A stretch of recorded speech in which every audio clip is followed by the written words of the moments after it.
قد أفلح من زكاها قد أفلح من زكاها وقد خاب من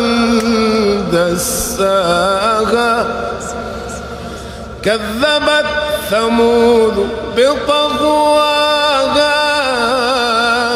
إذ انبعث أشقاها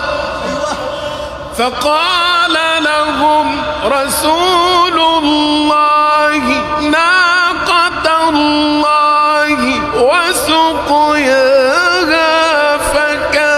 فكذبوه فعقروها